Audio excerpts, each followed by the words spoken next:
got a feeling that tonight's gonna be a good night. Tonight's gonna be a good night.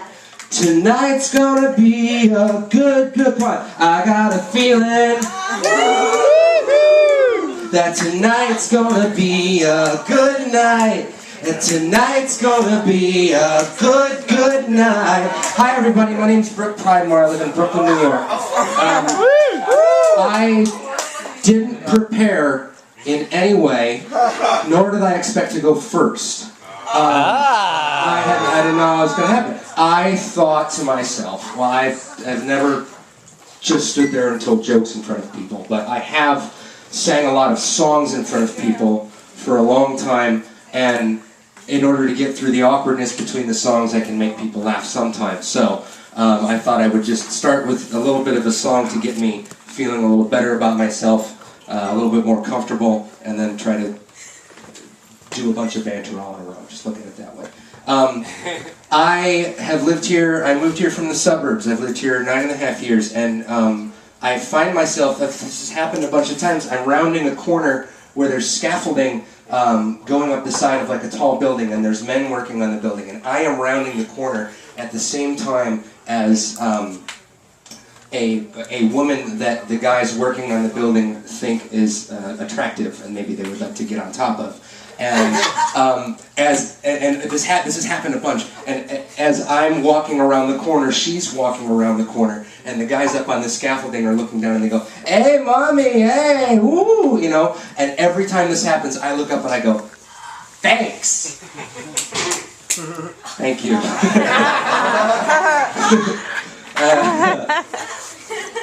I met Jenna Jameson the other day. That doesn't happen. This happens, right? I went up to her on the street. It was a true story. It was in Union Square. It was outside of the Whole Foods. And I saw her coming out with her bags, and I was going in, and I stopped. I said, "Jenna, I'm such a big fan. It's an honor to meet you. It's an honor to know that we shop at the same grocery store. I have to tell you, I am an aspiring porn actor. Can you, as a veteran of the industry, give me any advice on how to get my start in the business?" And she looked at me and she went, "Oh, honey, who did your tits?" Thanks, Andrew. That didn't happen. I really did meet the Dalai Lama once, though, a few years ago. The Dalai Lama, yes. When I used to work at this restaurant that was near Radio City Music Hall, and he was doing this,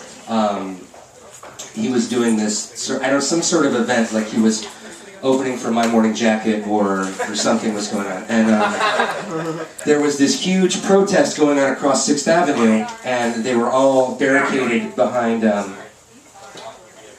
barricades. They were barricaded behind barricades. You like that? That's my grasp of English language.